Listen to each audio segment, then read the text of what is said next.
Thank you very much for giving me the opportunity to present my views on the budget, which the Honourable Finance Minister gave us. I would like to begin by congratulating the Honourable Finance Minister for her maiden budget and the first of this new government in their second innings.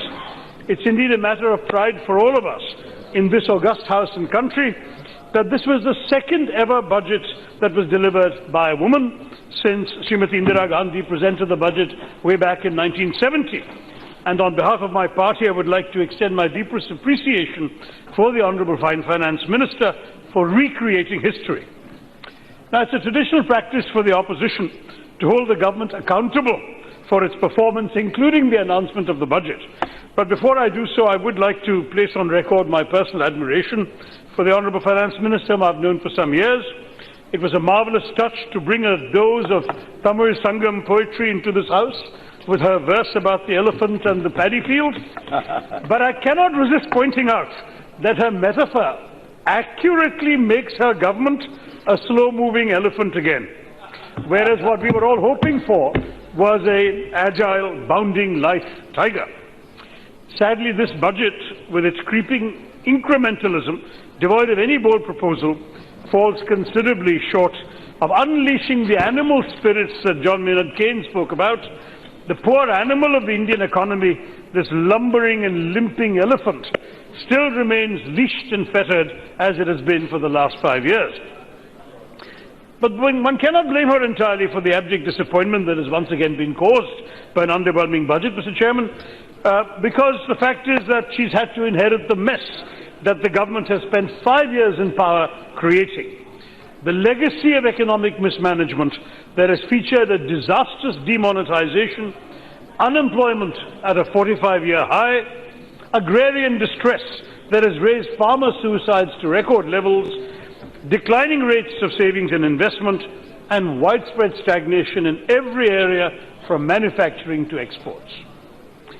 It's with deep regret, Mr. Chairman, that I note the budget that was presented last week was characterized by a rather modest, if not mediocre, set of announcements, distinctive misses, deafening silences on matters of substance, and the utterly evident insincerity of this government to truly offer a way forward to the people of our country from the series of crises that they have been afflicted with since the first innings of this government. Since cricket is on our minds these days with the World Cup semi-final tomorrow, let me say that instead of the bold boundaries we expected in this first budget after the elections, what we have are unnecessarily defensive strokes, dropped catches, and quite a few no balls and wides. Moreover, the budget reflects yet another complete disregard for the genuine concerns, hopes, and aspirations of our people who have given a fresh mandate to this government. It must be said that it's not we in the opposition that the government has failed by offering these terms of disappointment. Rather, it's the mandate of the people of India that the government has chosen to squander at the beginning of its tenure. As Mirza Ghalib famously observed, "Bujh jate hai diye kabhi tel ki kami se bhi, har baar kusur hawa ke jhonkon ka nahi hota." This is what has happened to our country.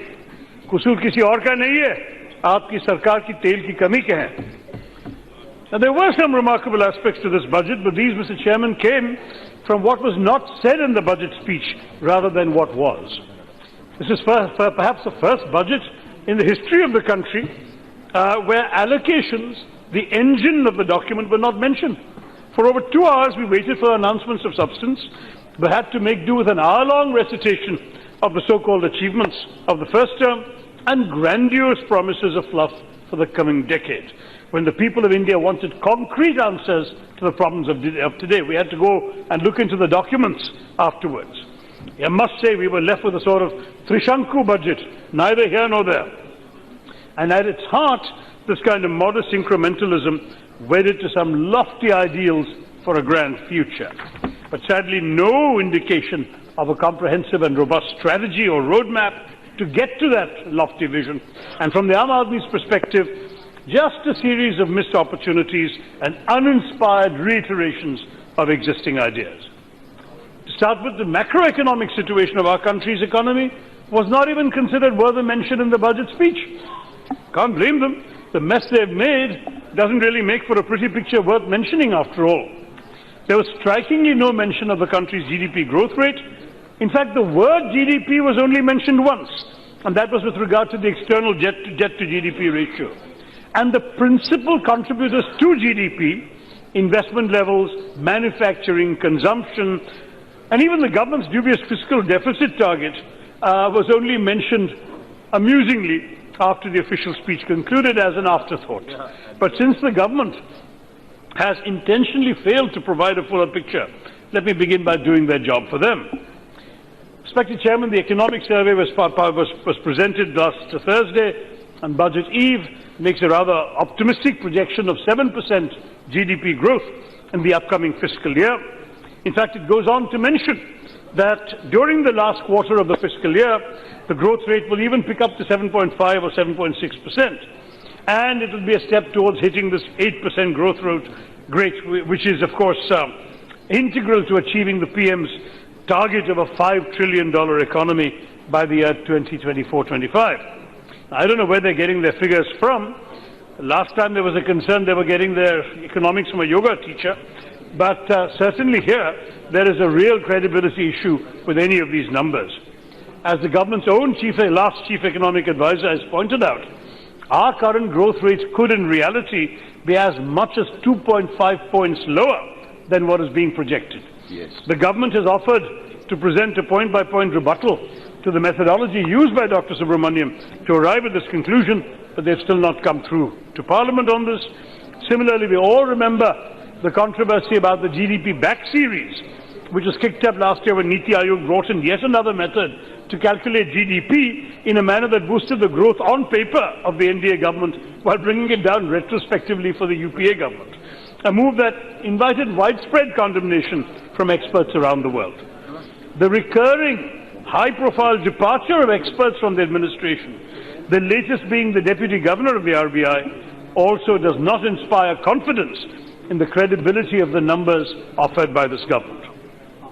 Traditional economic wisdom dictates that the GDP of a country will only grow if the key contributions to it expand, such as investment, manufacturing, consumption, exports. But here we have a peculiar situation where none of these is growing. And we've, in fact, many have actually hit rock bottom. But the government still believes we're going to be growing at 7 to 8% in the future without explaining how this is going to happen. Let us not forget that the GDP growth rate in the most recent quarter is considerably lower than such fevered fantasies at a rather tepid 5.8%. The Finance Minister at the onset of her speech echoed the economic survey by emphasizing the central role of investment to propel the economy, pointing out that we need to invest heavily in infrastructure, in digital economy, in job creation, in small and medium firms. Now, of course, she's right in this regard, but according to the Centre for the Monitoring of the Indian Economy, CMIE, which has tracked project announcements and implementation in the June quarter, investment, both private and public, has shockingly gone down by 81%, not 8.1. Investment has gone down by 81% from the previous quarter and was still 87% from the same quarter last year. Now, this reflects an alarming decline in both public and private investment and an overall 15-year low. Our manufacturing and services sectors have been particularly hit, with the former falling by 68% from the previous year and the latter by 98% from the previous year. And this horror story only gets worse. So where does the government's optimism about investment come from? Who is going to invest? How are they going to invest? And why aren't they investing now? Projects to the tune of nearly 13 trillion rupees are currently stalled. And the stalling rate, that's a percentage of projects based on the percentage of projects under implementation in the private sector, has already hit a new record in Indian history, a record high of 26.1% in the June quarter. 27.2% of manufacturing projects are stalled, 20.4% of power projects are solved, and together with the services sector, these three account for 92% of the total stalled projects.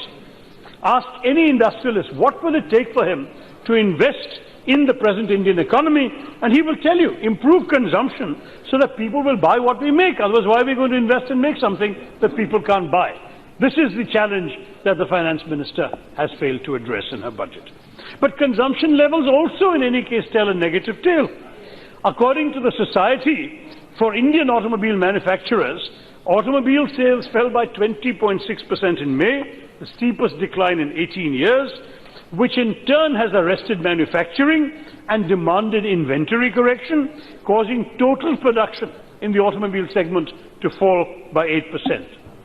Two-wheeler sales fell by 17.3% in the fiscal year 19, and even traditionally strong movers of consumption like fast-moving consumer goods are likely to fall by an overall 2%, according to a report published by the market analytics and information firm Nielsen.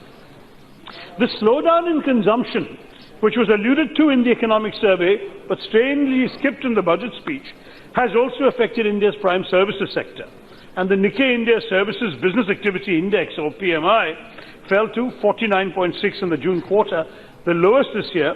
And what's interesting is that any figure above 50 indicates expansion. Anything below signals a contraction. And in this case, it's the first contraction since this government presided over one contraction in May 2018.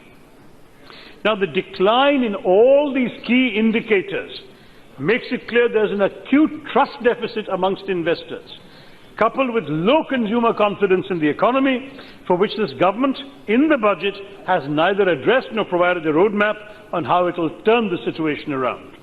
The hasty and ill-thought-through demonetization bears a large share of the responsibility for shutting down lakhs of small and micro-enterprises, throwing many more lakhs of people out of work. As a well-known couplet tells us, "Ye jabr bhi dekha hai, तारीख की नजरों में ये जबर भी देखा है तारीख की नजरों ने लम्हों ने खता की थी सदियों ने सजा पाई." हम सजा पा रहे हैं, Mr. Chairman. We also have to consider the new research that has been published recently by Harvard Center for International Development based on its Economic Complexity Index for 133 countries, which is a measure of the diversity and sophistication of the productive capabilities reflected in the exports of a country.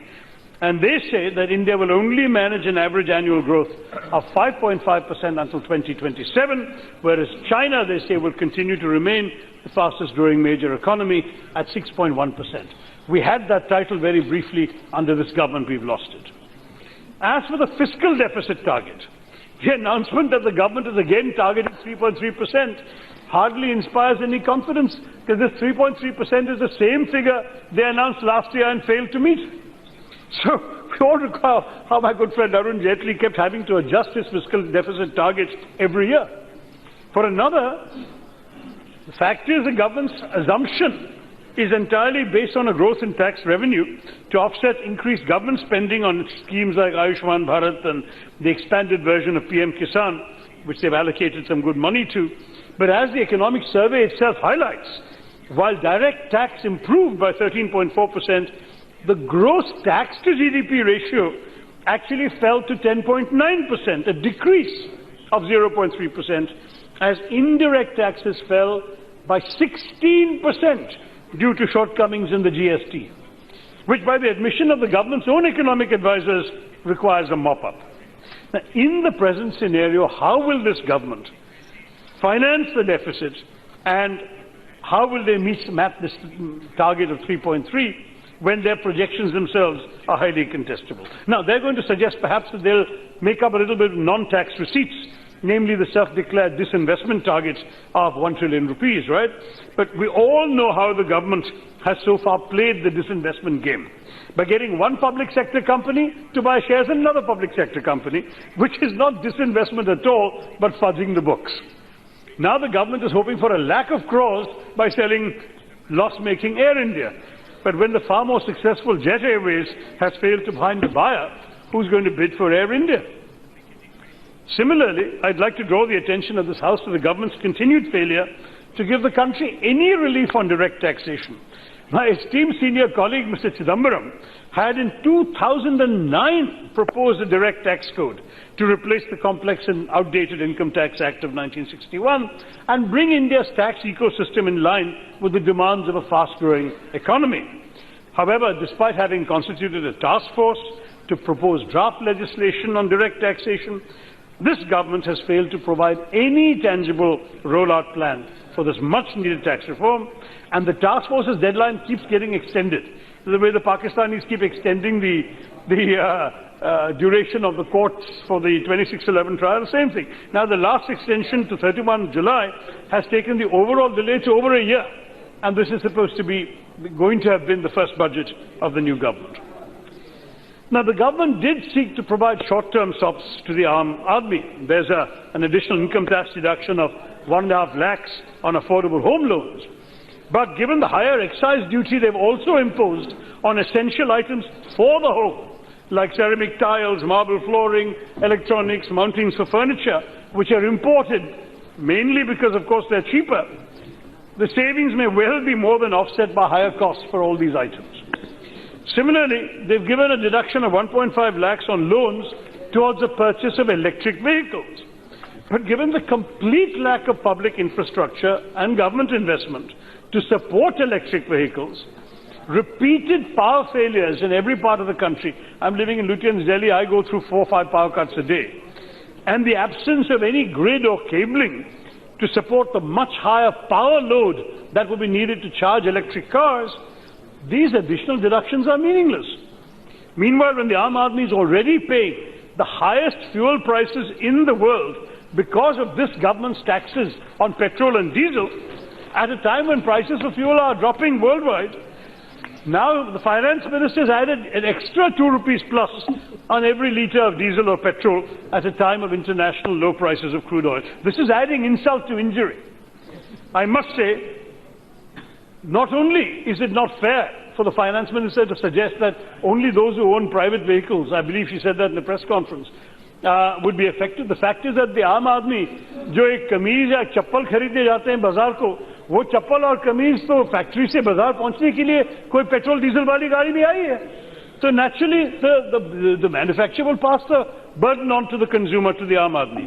So this is a continuation of the BJP government's established practice of dangling a carrot before the citizen, and while he's not looking, distracted by all this hoopla, pulling whatever cash he has in him out of his pocket.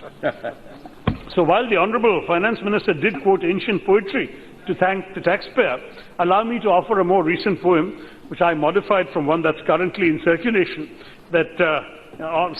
on the BJP's favourite medium, WhatsApp, that rather aptly captures the present situation. Tax his car, tax his wage, tax his book on every page. Tax his fuel, his credit card. If he screams, tax him hard. Tax his newsprint, tax his drink. Tax him if he tries to think. Tax his bosses, tax his peers. If he cries, tax his tears. Tax his pay, tax his phone, tax his house, tax his loan. If he thinks this is a sin, tell him it's his achhe din.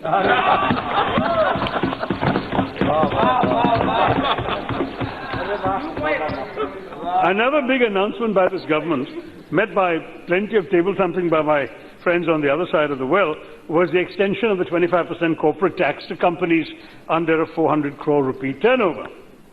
However, in keeping with this government's underhand tactics, even this headline-grabbing figure was meant to obscure the reality, because the government has actually failed to live up to its own promise of a universal corporate tax rate at 25% by fiscal year 20, which was announced in the fiscal year 16 budget by the then Finance Minister, Mr. Jaitley.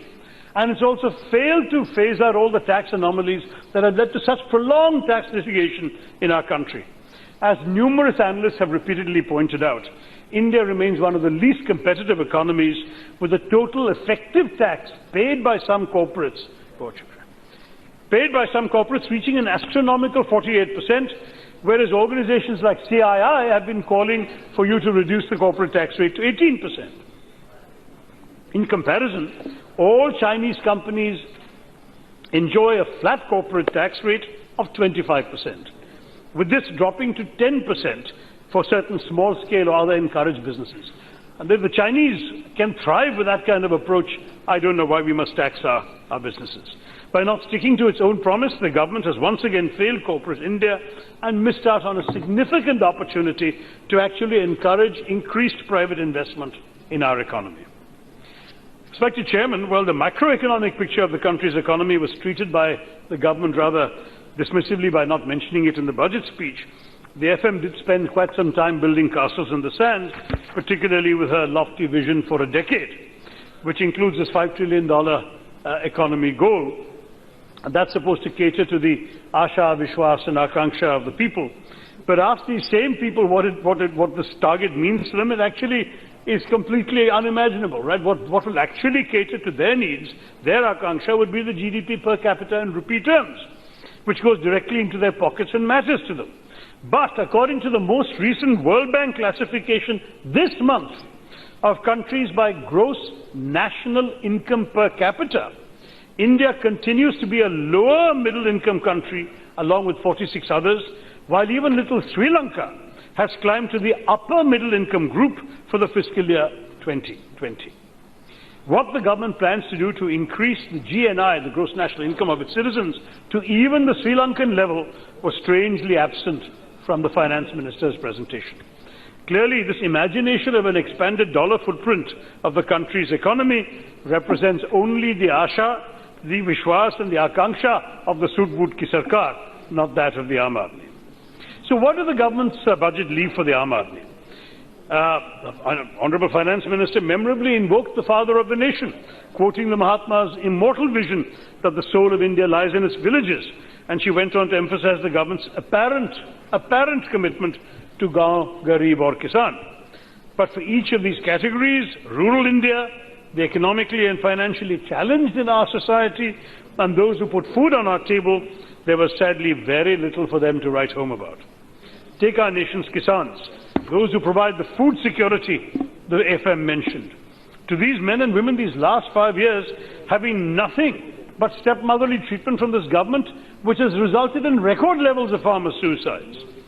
Yes, the budgetary allocation for the Ministry of Agriculture has gone up from the previous fiscal, very high, from 75.75 crores to 1.39 lakh crores. But if you look at why it's gone up, you realize that this essentially is only from the 75,000 crores that has been allocated this time for the expanded version of the Pradhan Mantri Kisan Samman Nidhi, PM Kisan, which of course provides an annual income transfer of 6,000 rupees to most of our farmers. Now, as we in the opposition have repeatedly pointed out, the PM Kisan scheme in its current form is clearly divorced from the reality of the acute agrarian crisis the country is facing. There are fundamental structural challenges that have not been mentioned, just a handout. Now, announced first in the interim budget earlier this year, the present government decided that the burden of the farmer was only worth a paltry 500 rupees a month. That's what 6,000 rupees a year comes to. So, in their pitiable attempt to reach out to a community where the average annual indebtedness of an Indian farmer stands at 47,000 rupees, did the government really believe that a 500 rupee note would provide relief to a farmer in the throes of existential despair? Do they believe that salvation will come to him in the form of 16.5 rupees a day? Or even lower? For in the average rural household of 5 members, he would really mean 3 rupees a day, a staggering lower than 1/8 of the poverty metric of 27.2 per person, and much lower than they could earn through the Mahatma Gandhi National Rural Employment Guarantee Scheme that our party had brought in. No, the idea was not to provide genuine relief, but just enough money to win votes. Garib will forgive us if we change his famous lines a little and say, हजारों ख्वाहिशें हैं ऐसी कि हर ख्वाहिश से दम निकले, हजारों ख्वाहिशें ऐसी कि हर ख्वाहिश से दम निकले, हम चले थे किसान सुरक्षा करने, लौटे 500 रुपये लाए. So this cynical lip service to those who put food on our tables could not have come at a worse time. Just look at the situation. Just look at the situation. You made a song and dance in 2016 about doubling farmer income by 2022. Have you even come close to increasing farmer income? Your farmer incomes, in fact, in our country have fallen. You can check the data. Growth rate in the sector has been acknowledged by your economic survey as having slowed to a crawl. Input prices and therefore the cost of cultivation has gone up every year. But earnings have fallen every year. and the procurement system of MSPs has largely failed to assuage the crisis experienced by the death-stricken farmer. To make things worse, the southwest monsoon, which accounts for 70% of India's annual rainfall, has so far seen a deficit of 26%, and that has led to a 27% decrease in planting in the Kharif season. Farmers across the country, as you know, have risen in protest last year, year before. They have marched in order to flag the attention of government that has consistently, systematically, and unconscionably failed them. What reception have their legitimate concerns received? In Delhi, they were ignored. In Nashik, they were harassed. And in Mandsaur, they were shot. Our Kisans could be forgiven for changing the words of another well-known shairi and saying, अलविदा कहते हुए जब मैंने शख्स से पूछा कि कोई निशानी तो दो, अलविदा कहते हुए जब मैंने शख्स से पूछा कि कोई निशानी तो दो, वो मुस्कुराते हुए बोले गोली ले लो. Under these grave circumstances, it is not surprising that the allocation for support schemes like the Pradhan Mantri Fasal Bima Yojana, the government's flagship crop insurance scheme, has seen a modest increase. But in her address, even while the finance minister began by praising her government as one whose signature was last mile delivery, there has been no mention of the glaring loopholes in the Fasal Bima Yojana that undermine its supposed benefits as a crop insurance scheme. Since the implementation of the scheme, insurance companies have collected annual premiums far exceeding the payouts to the aggrieved farmers, and what they have paid has not been timely. Recent reports based on data from the government's own Ministry of Agriculture say that as of May 10, 2019, out of the 12,867 crore claims that have been filed and certified by concerned state governments, 40% of claims, that is 5,171 crores from the Kharif season that ended last year, remain unpaid.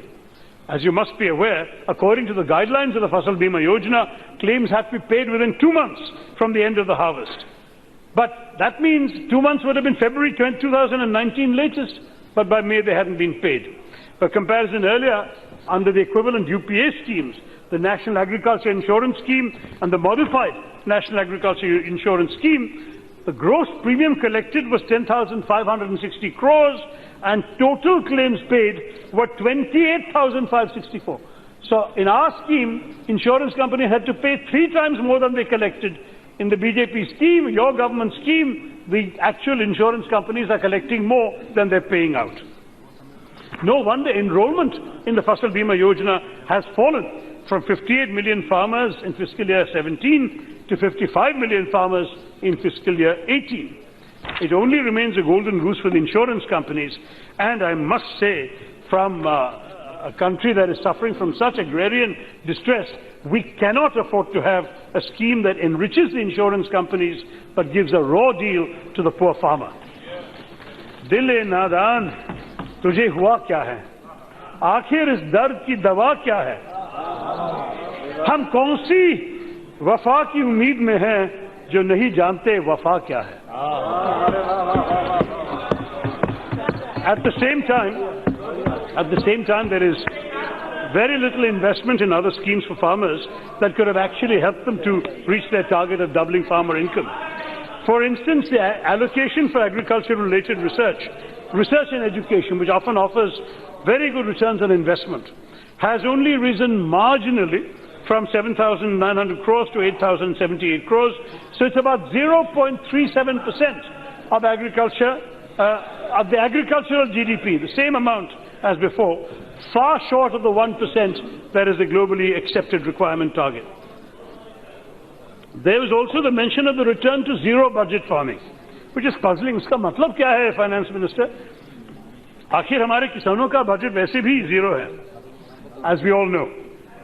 आपको chemical fertiliser subsidy के लिए सिर्फ 9,000 करोड़ दिए हैं और आप परंपरागत कृषि विकास योजना को सिर्फ 325 करोड़ दिए हैं. जीरो बजट तो सही है.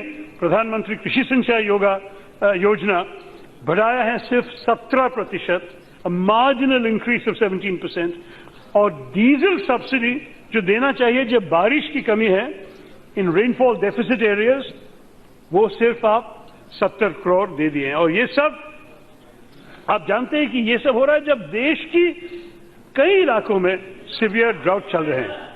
ये तो किसानों के लिए बिल्कुल जीरो बजट है, mister chairman. We can't afford to be misled by this government's rhetoric and empty promises. You can talk about doubling farmer income, but you have to walk the talk. तेरे वादे पर जिए हम तो ये जान झूठ जाना, तेरे वादे पर जिए हम तो ये जान झूठ जाना कि खुशी से मर न जाते अगर एतबार होता। So then there is the grand announcement of the Matsya Sampadya Yojana under the Department of Fisheries. Department of Fisheries, not the separate ministry long promised by this government. Government announced a separate ministry that will be in its national policy on fishing 2012 and promised it in its 2014 manifesto, and now with just a department you're claiming that your Yojana will introduce a robust fisheries management framework. As MP from Thiruvananthapuram, which has a significant fishing community, I'm just over halfway through, sir. We have a little more time. I have repeatedly pushed this government on the urgent need for a dedicated ministry. The time that has been allotted to the party, you have already crossed. Sir, I've crossed half an hour, sir. Just half an hour. Half of it. You have already crossed half of it, and you have some other members also to yes, speak. But 10-15 minutes at least make the key points.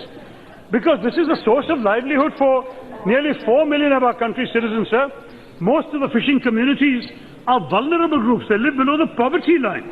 A dedicated ministry could have solved their problems to some degree, but I'm told there is no rationale for the creation of a separate ministry. But the result is, the finance minister can talk about a blue revolution, but they have not allocated a single rupee for the strengthening of our coastline through our seawalls. In my constituency, from Palittura to Poyur, from Valiyadura to Shangumukham, every single day large swathes of our coastal land is being washed into the sea as a result of widespread coastal erosion. It's affecting the homes, the livelihoods of lakhs of fisherfolk. But their repeated pleas, which I have raised 3 times in 0 hour in the last couple of years, have fallen on deaf ears. You've actually reduced the money for the coastal management program by 42% in your budget.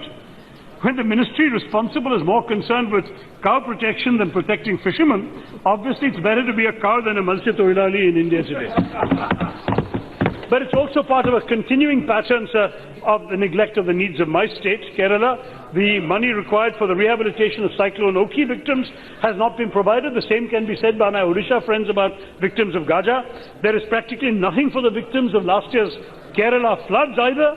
Our fishermen are in terrible condition, yet they have shown great heroism in rescuing thousands of people in the floods. But our requests for help to rebuild Kerala have been rejected. We have been globally recognized. Globally recognized, but not by our finance minister, who has given nothing for rebuilding Kerala. Also, where is the corpus for rubber farmers, assistance for economically vulnerable immigrants returning from Gulf countries? We want their remittances, but we want to do nothing for the people who have been sending these remittances when they lose their jobs and come back. My request for establishing the National Institute of Medicinal Plants in Thiruvananthapuram has been continually overlooked, even though you claim to be in favour of traditional medicine. The promised National Ayurveda University, an institute of national importance, has not come either. Despite the government's big talk of promoting Ayurveda, it has failed to harness Kerala's great potential in this field, even though I had a public and oral commitment from the Ayush Minister when he came to Thiruvananthapuram last year. The plantation industry in South India is in terrible condition. It provides employment to 1.5 million workers, that too in remote areas, but there are no funds being given in this budget for the commodity boards. There's no proposal to upgrade the National Institute for Speech and Hearing in Thiruvananthapuram into a national university for rehabilitation and disability, also promised by this government in its previous avatar. So the fact is that we have some really serious challenges here, but Kerala is not the only example of the government's neglect. In her address, she barely scratched the surface of the greatest crisis facing India today, the crisis of jobs.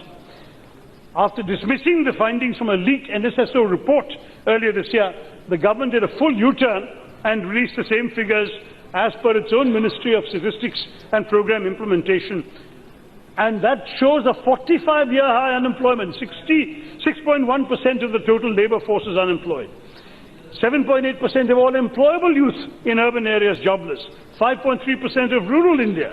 And joblessness among men is at 6.2%. That's all very well for the finance minister to claim that India Inc. are India's job creators, but the fact remains that government's silence on this issue is truly shocking. What about the 2 crore jobs a year that this government used to talk about? We don't hear that anymore. We don't hear that anymore, and there are no successful schemes that for youth employment. You can call the youth Bhagya Vidatas, but you give them no jobs to create their own Bhagya. And this is worrying for more reasons than one. Let me stress that our demographic dividend is possible now, but it's definitely reducing because our population growth rate will slow down in the next 2 decades, and we will go through a democratic dividend phase which will end by the early 2030s. So we must really seize the last decade that's available to us. Otherwise, this government can justly be accused by history of squandering the golden opportunity on its watch. After all, why are you building a new India if not for the young? And the fact is that we have very, very severe challenges in that regard. I do want to say, Mr. Chairman, education is such a neglected area, it's rather sad. It's simply not this government's priority. They've increased the total allocation rather modestly, well short of the Kothari Commission recommendations, which are not even at half the level of the recommended 6% of GDP.